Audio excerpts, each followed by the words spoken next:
All right, welcome divas and dudes to Powerhouse Bakery. Thank you for making it out here in this chilly day. Hopefully nobody had any rough roads on the travel. We are doing protein today. So as a little bit of a background, we've been looking at vitamins. We're trying to really understand what recommendations are out there, what the latest research is telling us, and then how do we decipher the information for our everyday meal planning. And so when we were doing the vitamins, we looked at a couple of fun recipes. The Chicken Joe, or the Joe Spice, I mean, was given out to you guys for some salmon, and then also for a specialty rice dish. And I'm hoping that some of you have tried it. And I definitely want to hear your feedback. I've got a couple of pictures so far of recipes that people have done, some of the divas and one of the dudes. So thank you for that, and just keep it coming. We're hoping to be able to launch those spices in a more robust way. We're going to try to have them available in other venues, so be praying for that. So what I want to do today is talk a little bit about protein. And you know, the goal is always to go back to your best foods list and start adding more information. So more knowledge and more planning, you know, really understanding this macronutrient. And you already probably know that protein is always in the limelight. It's always the one that we hear we have to have more of. And that's the stuff of strong muscles. That's the stuff of strong immunity. That's the stuff of healthy bodies. And I think that's very true. But I think the risk sometimes is when we overplay one, we underplay the other ones, right? And so just to kind of put in perspective, our best foods list has protein. It also has carbohydrates, and it has fats. And what I want you to be able to take away today is understanding how wonderfully these categories can overlap. When you pick some of the superfoods, you're going to find that if you pick salmon as your protein, it also becomes a healthy fat, right? When we pick beans and lentils and tofu, you'll find that, wow, it also becomes a great carbohydrate, and it even has a good amount of fat in it. So, you know, the world of nutrition is muddy. It's not ever going to be clean and simple, cut and dry. You need this much, and you need to eat these foods. And so I always try to make sure that you're thinking critically, and you're learning good questions that will really pertain to you and your cooking style and your preferences. I love that when I look at the research these days, so often the dietitians out there and the nutrition experts are saying, eat more plant-based. The best proteins you can get are from plants. And we didn't say that when I was in college. You know, it was more cut and dry. It was, well, you have to get chicken, beef, fish, and even pork. You know, and so I love the fact that our profession that touches all of us at least 3 times a day is really learning every day. And so we're expanding our understanding, and that means we have more that we get to choose from when we're building our palate and our plate. So of course I love protein, but it doesn't mean that it's the only component that is critical. And of course, when we look at the healthy plate, we have some new recommendations. The 2020 to 2025 recommendations have just been kind of edited. You know, the nutrition experts look at the research, they kind of decide, okay, do we want to amend anything? Do we want to change some recommendations? And surprisingly, they haven't changed too much as far as the recommendations for how much protein do we need. The RDAs are still at about 0.8 grams per kg of ideal body weight. But let's debunk a little bit of that, and more really, let's decode some of that. So if we say we need 0.8 gram per kilogram body weight, I will be shocked if a lot of you go, oh, okay, I know what that means. right? That's kind of gobbledygook in the scientific world. So an easy approach that I used to use when I was a personal trainer at Lifetime Fitness, one is let's get away from kilograms, because most of us don't think in kilograms. So let's go to pounds. And then let's think of a really easy division, you know, a quick little calculation that we can do in our mind. So if we weigh a certain amount of pounds, we're going to divide by 2 to get how many grams of protein that we need.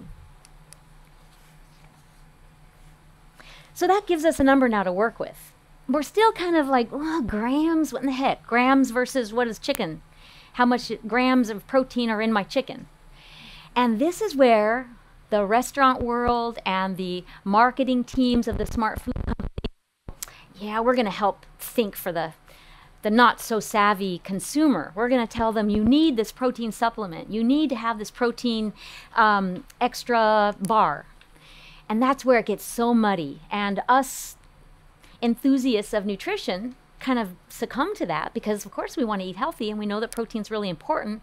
So we're going to go ahead and buy the protein shakes and make the smoothies with the protein powder. And what I want to help you see is that getting enough protein is probably easier than you think. And so that's the critical question I want you to keep asking as we go through these.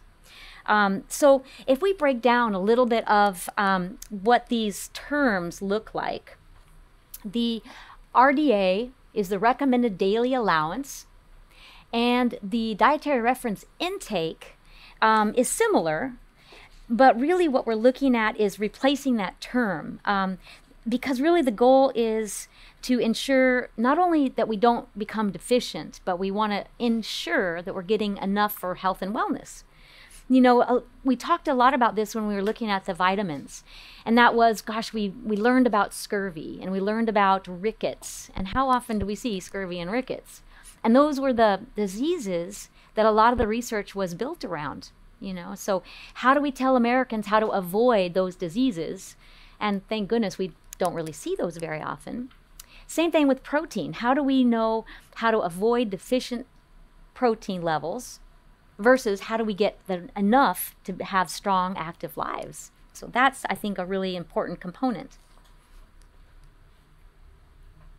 So what does 20 or 30 grams of protein look like? And this is where I think the rubber hits the road. We want to know if I need a certain amount for the day, what does my meal need to look like? So that's where it starts getting, I think, more interesting, and it really helps us to now do some savvy menu planning. And before I go any farther, how many of you have started using more plant-based meal planning? Yeah? Okay. Good. Good. So what I mean by that is you don't feel compelled to get a protein source from an animal at every meal. And then by having also, after having said that, you know, we've kind of held up in awe salmon and the egg. You know, the egg is back. And so, you know, I almost feel myself wanting to eat an egg more often in the morning. So we're going to talk a little bit about the cancer research around egg. But I think in general, we do want to feel liberated that we can have a meal or two that doesn't have an animal protein in it. And of course, know that we're still going to be very healthy. So when we think of typical meals, if we want to first understand how many grams of protein do we need in a meal, you know, really 20 grams is plenty. Especially if we have 20 grams in breakfast, lunch, and dinner, that's 60 grams for the day. And that's easily going to be enough protein for somebody that is more than 100 pounds. We'll say 150 pounds or so. Now, we also will talk a little bit about what increases your protein needs. And, you know, there's certainly components that require more protein. If you have malnutrition, you have poor absorption, if you have a heavy exerciser, if you have somebody that has an infection, or they have cachexia, which means that they are not able to absorb and their body's in a wasting state. So there's lots of cases where we would need more, and we'll talk a little bit about that in the hour, but let's suffice to say that we're all fairly healthy and well nourished right now, so we're not trying to make up for missing nutrients or absorption. So 1 cup of Greek yogurt with a little sprinkle of pumpkin seeds and walnuts. Anybody ever eat that? Yes, good, perfect. So that is easily getting us to the 30 grams of protein range. So that means that we have more than we need for our, one meal of the day. Yay. And it doesn't even feel like you're really eating protein, right? Here's another one. 1 egg with 1/3 of a cup of beans and a glass of milk. And really, I should have put in there a tortilla. So even if you get a flour tortilla, which albeit isn't our favorite, but for sure the corn tortilla, or even if, a lot of you know my favorite product line is Food for Life. And they do all kinds of sprouted grain products. So whenever we start looking at the grain category, we're like, dang, if you get this, now you're getting 5 or even 8 grams of protein in your bread component. And so that bumps up the volume even more of this. So an egg, anybody know how many grams of protein in 1 egg? 9, 6 or 9? Close, yes, right in the middle, 7. So 1 egg gives us 7 grams of protein. And 1/3 of a cup beans, anybody want to guess? About 8. We'll say 7 to 8.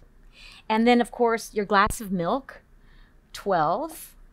And then, of course, if you added the tortilla and you did the sprouted grain tortilla, you could get somewhere between 5 and 8 grams. So, dang, that's looking pretty good. We're for sure getting in this higher range of our protein needs.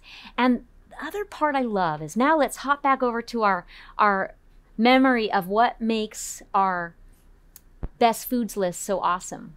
We think of the quality of the food, the way the food is cooked, the company that the food keeps. So all those qualifiers make those foods we pick even better. That's how we take it from good to great. So when we think of combining a sprouted grain with maybe an egg and maybe even some beans, well, now what else do we have in that meal besides the protein? We also have all kinds of B vitamins. We have fiber. We have the fat-soluble vitamins that we get from that beautiful egg yolk. So that's what I think is so important. So in our minds, I want us to think of how do we create the meal. And of course, when we're doing our grocery shopping, we're doing our best foods list. But, when you do the combining, wow, it makes such a difference in the overall value of the nutrition that we're getting. So here's some more gobbledygook that I think is kind of interesting when we're looking at some of the verbiage that's talked about when the experts are deciding how to decipher and to teach on the nutrition for our country. And so the estimated average requirement, EAR, and then of course we talked about the RDA. Here's another one, the adequate intake for each life stage. So that's a little nuance there. And then the upper limit, and that's to, we don't want to get more than. And so sometimes people think, well, you can't get too much protein. But you can. Yes, you can get too much protein. What do you think will happen to our bodies if we get too much protein? Yes, exactly, Mary. Yes, so upper limit of protein is not good. Too much of a good thing is still too much, I always say. And I always tell this story. Some of you probably heard. Early on in my career, I was teaching fitness up in Bernie, and I had this client. She was my nutrition client, and I knew she was really struggling. She had probably a little bit of obsessive compulsive, but she drank so much water.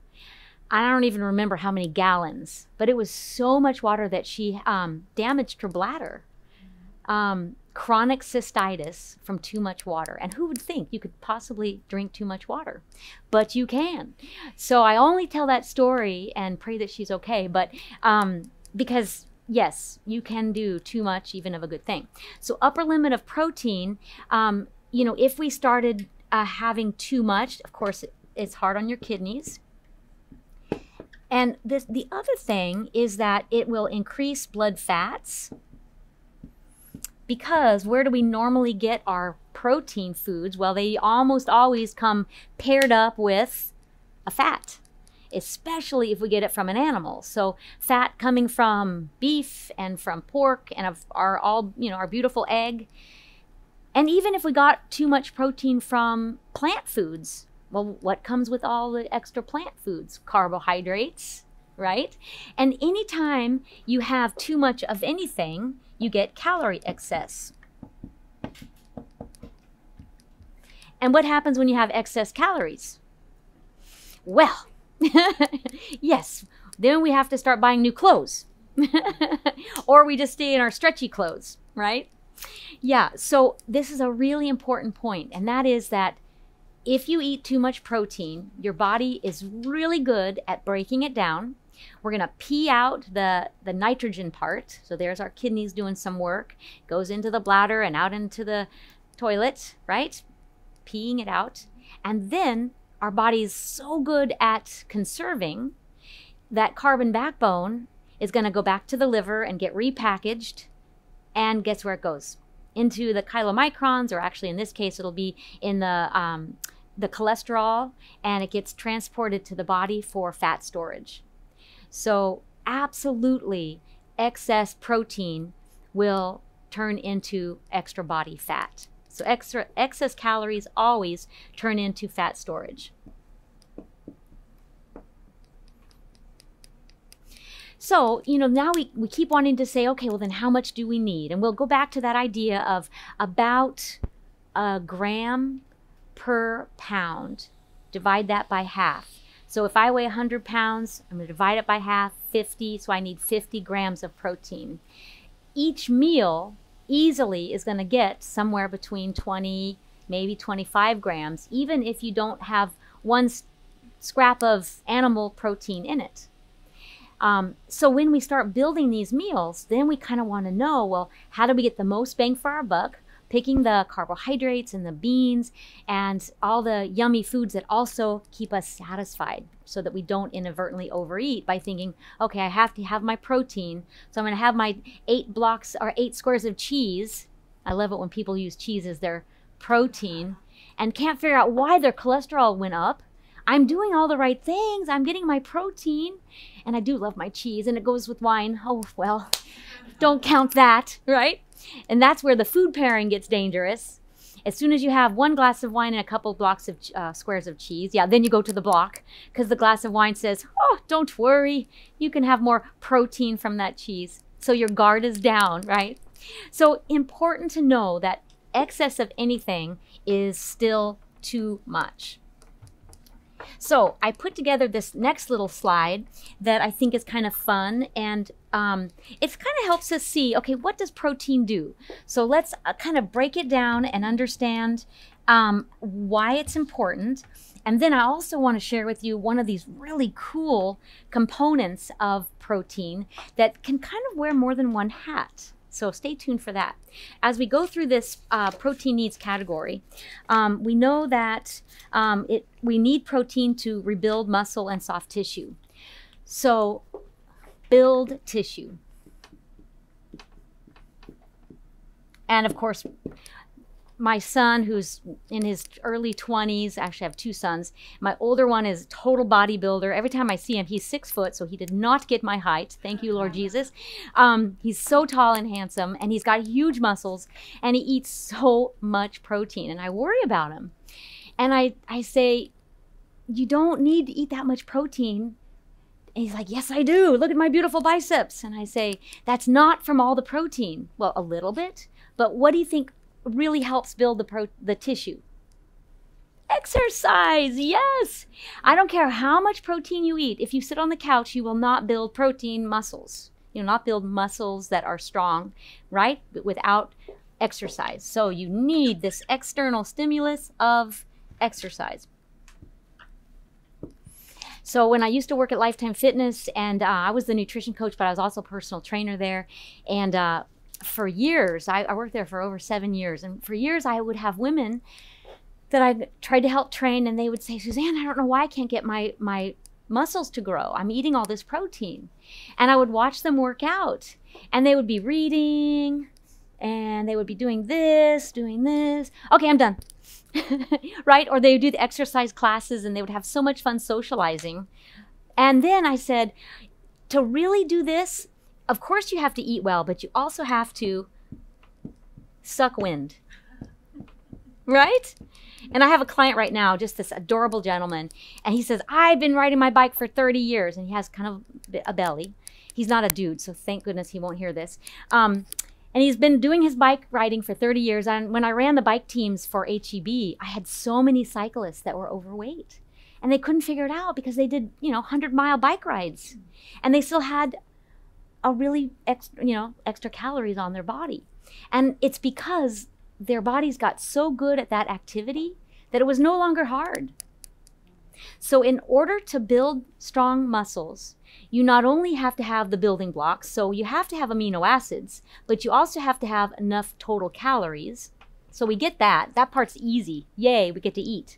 The hard work is there, right? You have to make the exercise so hard that your body goes, crumb. She's asking me to do something that I cannot do. So that means I have to break down my machine and rebuild it stronger. And that means it's got to be hard.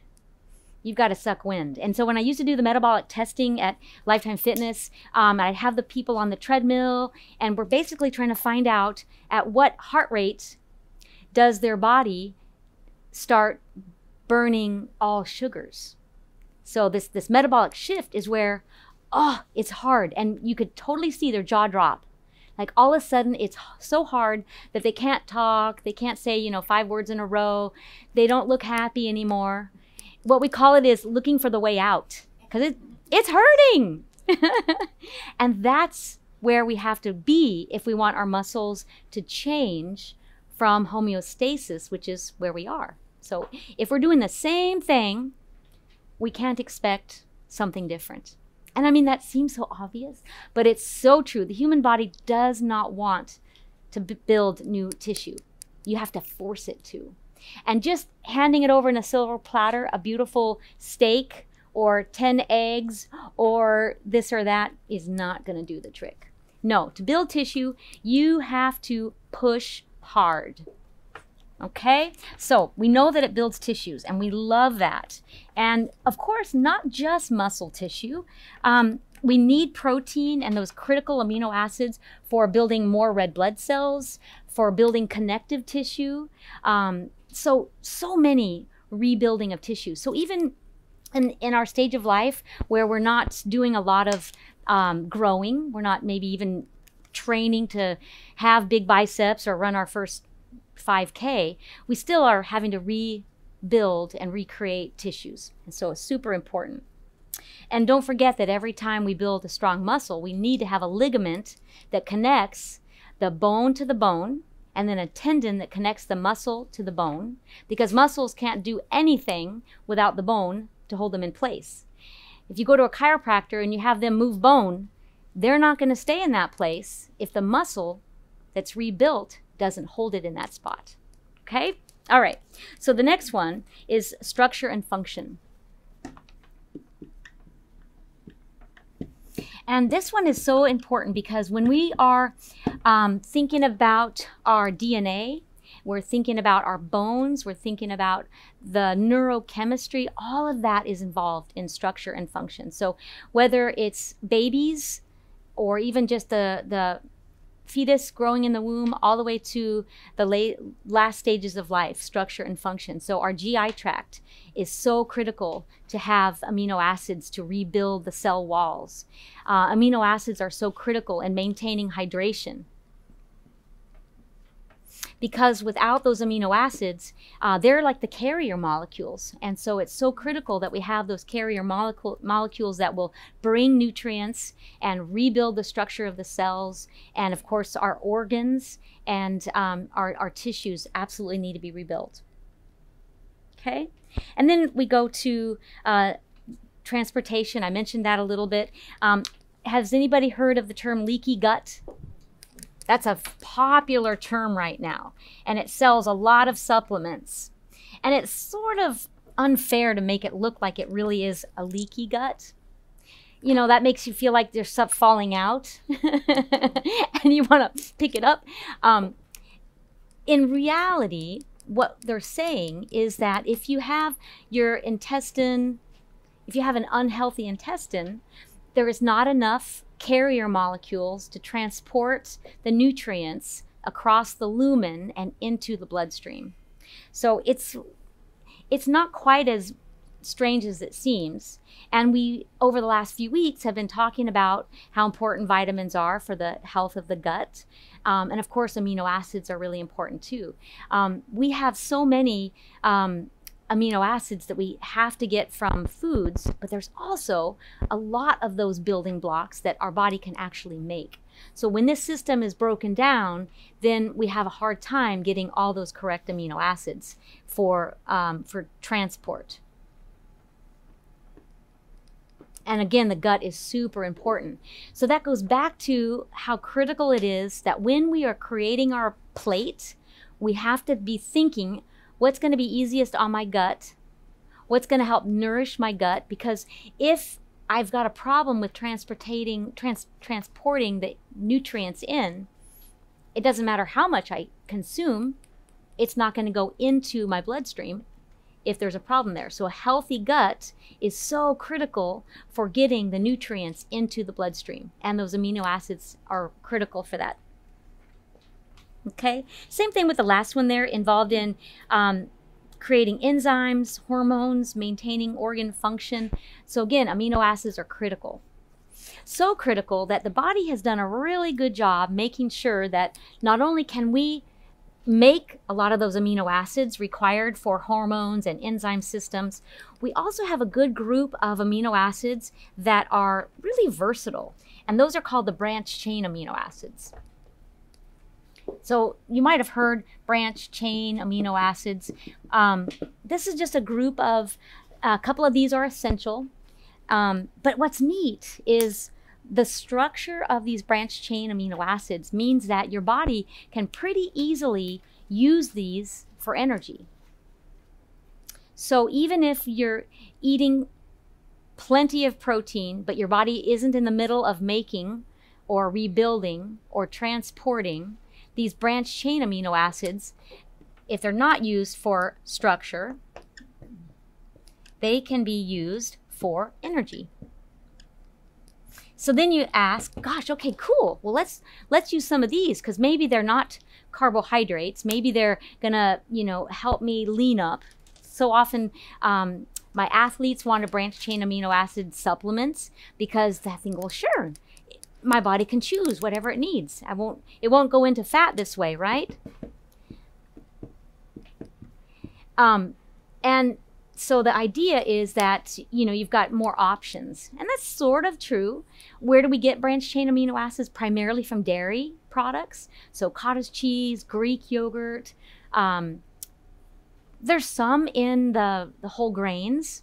But I love the fact that cottage cheese and yogurt, and even like the high protein milks we have now, or even the low lactose options that are out on the market, if you have, a slight intolerance, excellent way to get the branched chain amino acids.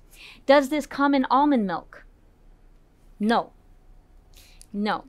So again, don't use a dairy alternative unless you know you need it, because the dairy can be one of those superfoods. It has a really good way of giving us a lot of nutrients. We learned that riboflavin is there. We've learned that, of course, vitamin D is added. Sometimes A is added to those dairy products. I know some of you did the research on yogurt, and we couldn't find a yogurt that was supplemented with vitamin D, which I'm sad about. I think there might have been one brand. I think it might have been Nancy's brand. But anyway, yeah, it's interesting. But for sure, you can make your own. You can use regular cow's milk and make creme fraiche, and of course that'll give you the benefits of the fermentation and all that good stuff for your gut. But let's suffice to say that branched chain amino acids are available in our foods, so dairy and some of the whole grains. So again, when I'm putting my best foods list together, and I know I want to eat more plant-based, and I'm trying to think, well, what does that mean? It doesn't mean using almond milk instead of dairy, unless you absolutely have to. It means, maybe I could use a fermented yogurt. Maybe I could use a fermented cottage cheese. And again, this brand I like called Nancy's has just that. And it's going to give me this, the branched chain amino acids, that then I could use for structure or energy, depending on what my body needs. And so it becomes a really good option. It has a lower chance of going into fat right away. Yes, ma'am. Would it be okay using the powder that comes from BCAA? Because I know they sell a lot of different powders. I would recommend no supplements. Again, it's the marketing group trying to convince you that you need it. But even my son, who's this beautiful guy, he used to take branched chain amino acids, and I kept wanting to kick him in the booty and saying, you don't need that, because it's hard on your kidneys, because there's plenty of food. So a real smoking gun issue is when you are exercising, you need more calories, and it's really quite easy to then get more protein. Okay? It's really quite easy to get enough protein when your calorie level goes up. So even like the protein powders, that's not too. Well, so the reality is, do we need to have a protein powder? And the answer would be probably not. But if you do need extra protein, that might be because you're having malabsorption. Okay, then you have to answer the question, is that whey protein easier to digest? And is it fixing the problem of malabsorption, which would be, gosh, maybe your gut's not healthy. And then we would have a whole different plan to help your gut feel better and work better, AKA cure the leaky gut. And that is soluble fiber, getting rid of processed foods, getting rid of sugar, making sure you have plenty of the vitamin D and calcium and amino acids. You follow me? So the industry will often say, you need these supplements. And most of the time you don't. Most of the time, if you have malabsorption, we got to fix your tummy. Great question. So let's go to the next slide. And let's talk a little bit about how the protein is really calculated, because I want you to be able to see how easy it really is. I gave you the quick little idea of what does 28 or 30 grams of protein look like, and hopefully you felt like, okay, that's pretty easy. And if you go to restaurants, or, you know, hopefully you never go to fast food, but if you did, could you pick something there that would be similar to those little sample meals? And you could. I mean, 3 ounces of chicken, even at the worst location, you can get 3 ounces of chicken. Now, granted, it might be not cooked the best way, and it might have the bad company, right? Meaning, if you have to have a burger with fries, well, divorce those two things, right? And just get the burger, and at least you're getting the protein and the bun. Don't take the bun off. You need those carbohydrates. You follow me? So creating that well-balanced meal becomes super critical. So if we had, again, about 50 grams of protein for a 100-pound person, I kind of gave you that example where you easily could do 20 grams in 3 meals. Oops, it's going to be moist here. 20 grams in 3 meals. The example I gave you here was for a 2,000 calorie diet, which of course is going to be about double. So if we think of your current body weight and your ideal body weight and desirable body weight, these are really important, because this is where that 1 gram per pound or per 0.8 per kg, and it's actually, sorry, that's all smudged. What I want you to be able to see is that still around 70 grams of protein is very easy to accomplish. What increases your need? Well, if you had heavy exercise, we talked a little bit about that, but what about infection? If you were in the hospital and you acquired sepsis, heaven forbid, now you've got a really increased need for getting protein. The needs go up to about 2 grams per kilogram body weight. Sarcopenia and wasting syndrome really mean that your body is very sick. So the difficult part of all this is if your body's very sick and in that catabolic state, can you absorb it? And oftentimes it's difficult. So we learned a lot about this scenario in the world where people had AIDS. You know, we don't really see that anymore, thank goodness. But we saw so many people wasting. Even in the cancer patient, we don't see that as much until, you know, they're at a stage where medicines can't stop the growth of the cancer. You know, medicines and treatments are so good now that we don't see sarcopenia and wasting syndrome. So the issue is when you have higher needs, how do you do that other than going intravenously or, you know, into the GI tract to force those fluids in and force those nutrients in? Really, for the situation for most of, if we are a little sick or we are increasing our activity, we don't have to go much higher than the 50 to 70 grams you know, of protein for the day. Let's talk about this. If your current body weight is overweight, say you're 30 pounds over your comfortable weight, 30 pounds.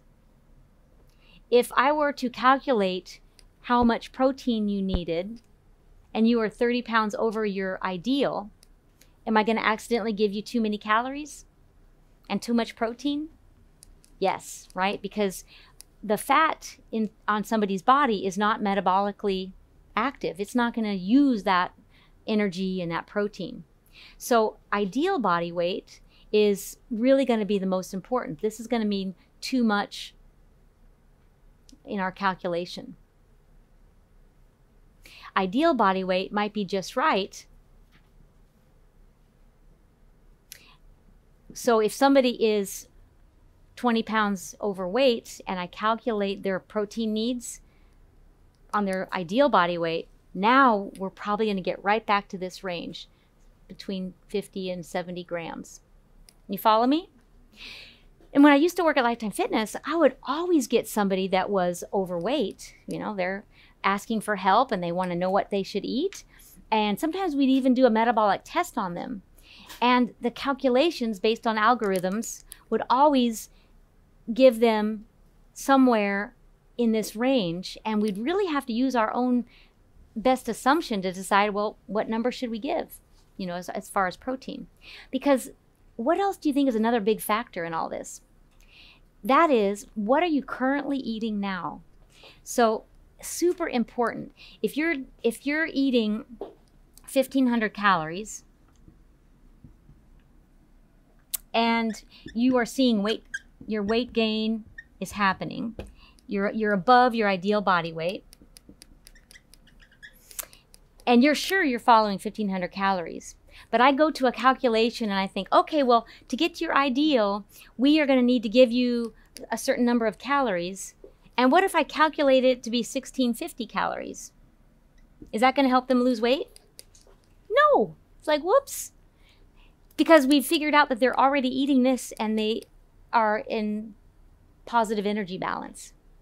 So really what I'm trying to help you see is that algorithms are not a good way to measure. There's always going to be some personal adjusting based on what are you currently eating today. So I'm going to, as your dietitian, I'm going to learn about what are you currently doing to have this current body weight. And then all of this is built around how much protein do you need? Because we've talked about how many grams of protein do we need, and then it has to be based on how many total calories you get.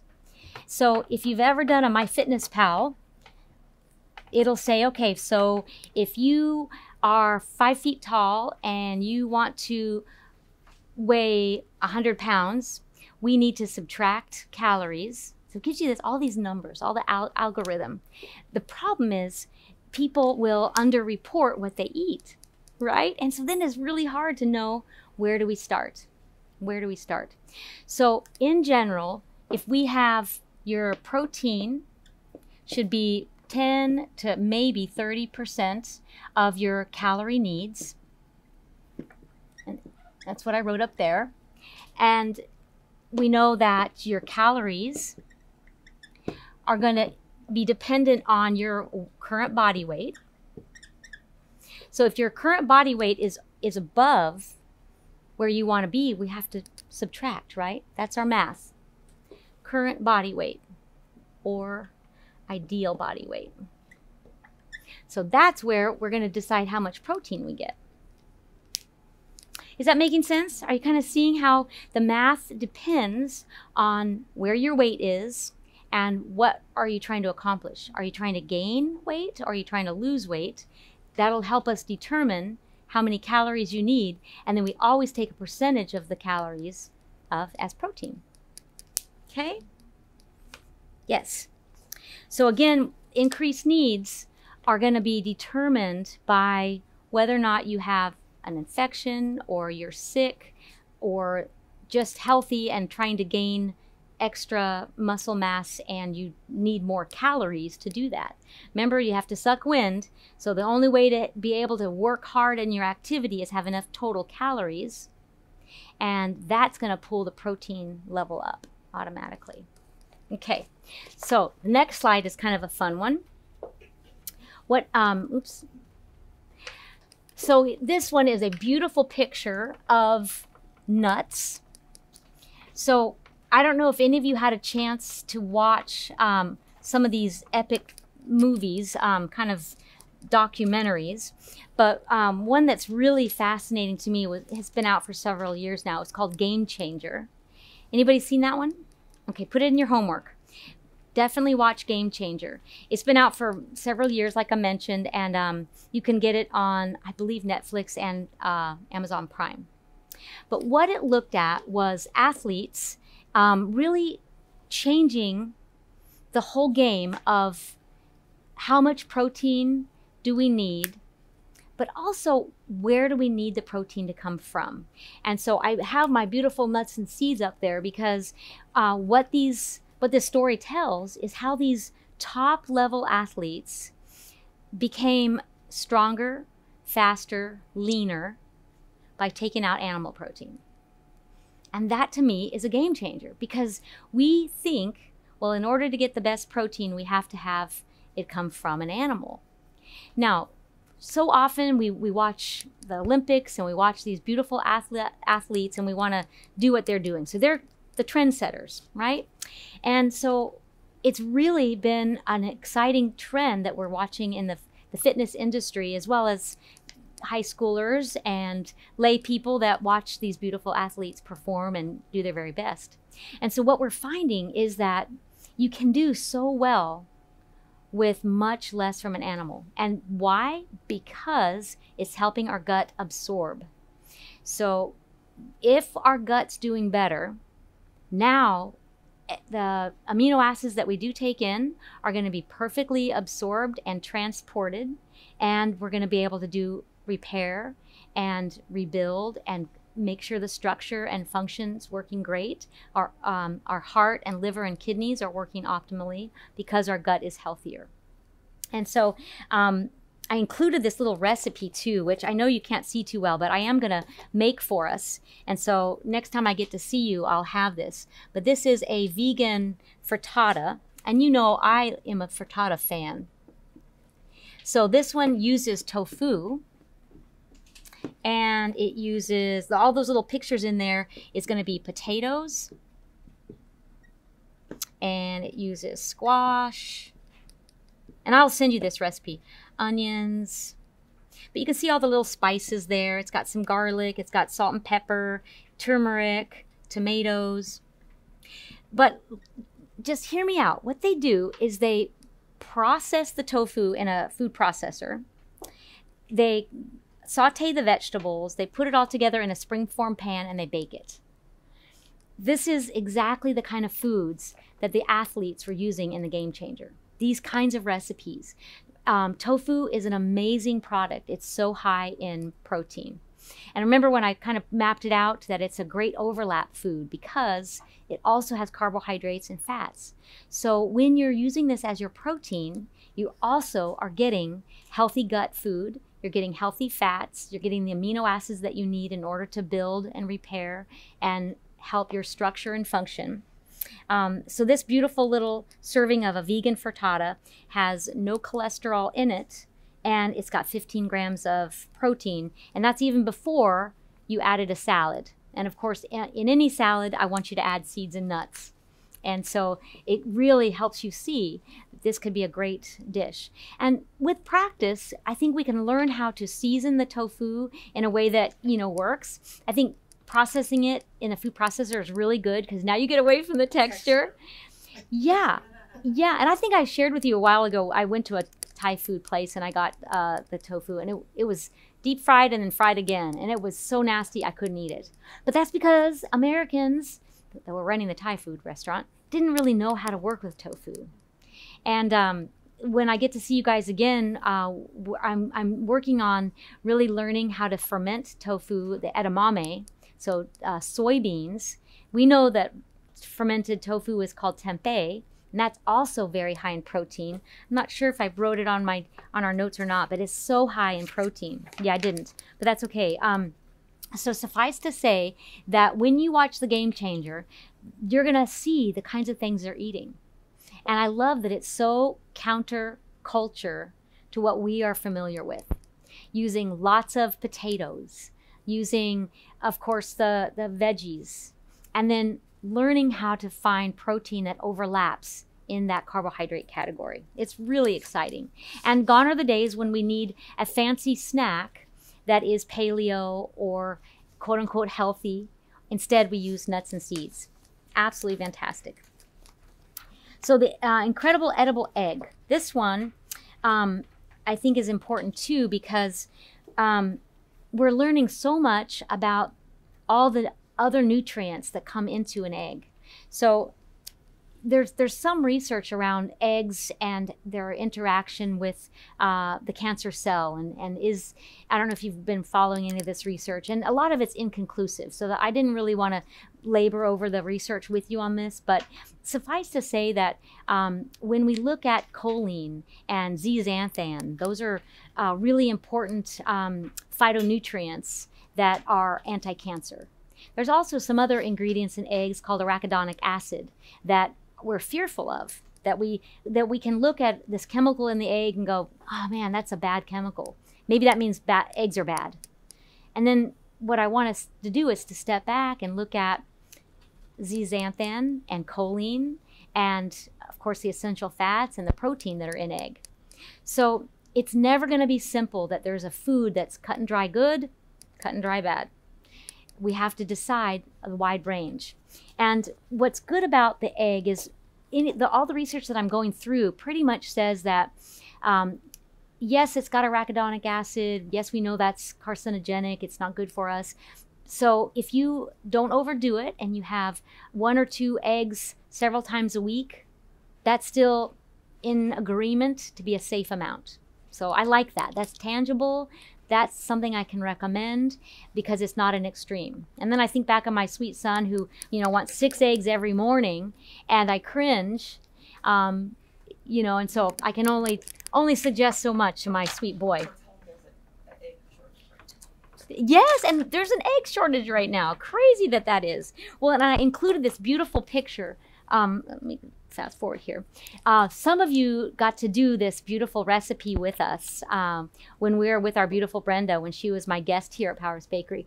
And this is such a great example of the company that the food keeps. So we've got the beautiful egg, and we know that any food's going to have some good things and some great things, maybe even some worrisome items. To make the eggs really the best you can, you don't want to fry them in high temperatures because that exacerbates the potential carcinogens. We want to load it up with extra bright colors. And so, of course, we've done that with this dish.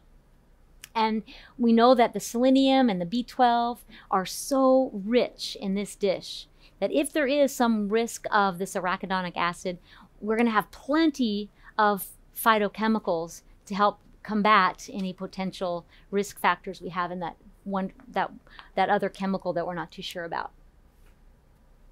Anybody have an egg this morning for breakfast? No? Yes? Okay, we got a couple. A hard-boiled egg. I had an egg for breakfast, and as I'm making it, I'm making sure that I don't fry it or cook the edges too much. You know, it's funny that when we go through all this, believe me, it's in my brain too. So now I don't make my toast too crispy. We learned about what? Yes, the acrylamide. And, you know, if we aren't careful, we're going to feel like there's nothing we can eat. And so, yeah, of course. Remember, too, that I'm still an advocate of getting your skillet hot. You don't want to gradually warm it up, but we also don't want to make it so hot that it starts to pop and, you know, so there's that little range. It's a sweet spot of cooking that you're going to really get good at and know your skillet well. What about using egg whites just with one egg? Well, and so that's a choice, you know, but I really like to say that in general, I recommend eating the whole egg because taking it apart, you lose some of the benefits of the yolk. And getting that little bit of extra whites, I don't know that it's going to give you that much value. I'd rather eat one egg and then get your other protein sources from the good wrap, maybe the beans, maybe the bread. You know what I mean? So it doesn't really give you that much bang for the buck. Great question, though. So, you know, as to close up, I know we only have about 5 more minutes, but being aware of how well grains are outfitted. And I just counseled a lady earlier. She was pre-diabetic and before her cancer treatment. And then she got rid of the high blood sugar because she took out all the whites. And she said, Suzanne, I just can't bring myself to add grains back in. But listen to this. She overeats on crackers and cheese because she's trying not to eat grains. And she has a little bit of wine that goes with the crackers and cheese. So I said, now wait a minute. If you think about it, if you're craving foods, your body's talking to you. And when you take out too much of a food group, now you're out of balance. I think God planned it this way, that we need to have a good balance of protein, carbs, and fats. So when I gently brought that to her attention, she's like, oh yeah, you're right. And that's probably why my cholesterol went up, because she felt like the crackers were safe because they weren't white. Right? And so I really love for us to try to go back to thinking well balanced. You know, that picture of the plate is still a really good one. And even if we pick a protein food that's white, like tofu, we know that we've got several other areas of the plate that we want to address. And so having tofu and having some bright greens and maybe some orange and yellow and even brown. So that beautiful Mediterranean rice recipe that I gave you covers all those colors, right? And then you could add in whatever other item you wanted. So it could be tofu, or it could be chicken, or fish. Just knowing that that grain is part of it. You're getting so many great nutrients, not to mention the protein that comes with that grain, and the fact that because it's a complex carbohydrate, it's doing all kinds of lots of love to your gut by bringing in all those important nutrients and the fluids. So the short chain fatty acids that are made in your intestine when your biome is healthy is doing a wonderful job in orchestrating all of your absorption and making sure that everything is running smoothly. Okay? So of course, we can't go wrong with using the high quality protein items, and I don't want to suggest that these are not good choices, because of course they are. But the good news is we can eat a lot less of them, save on our pocketbook, and know that we're still getting great protein to be able to match the amount of calories that we need that is based on our desirable body weight. And if our current body weight is too high, then we've got to think about getting our calories and our protein down. Even protein can be used in excess, which will eventually find its way to our extra cush. So this is really my favorite slide to end with. And I think what really helps us understand is that when we have a well-balanced and colorful repertoire of foods, we are definitely going to get enough protein. Even if you never count grams in your life, if you just go with bright colors, you include seeds and nuts and lots of green leafies and occasional fish and chicken and lots of whole grains, your diet will absolutely normalize your health and give you vitality and plenty of activity so that you can go outside and suck wind. All right, thank you so much.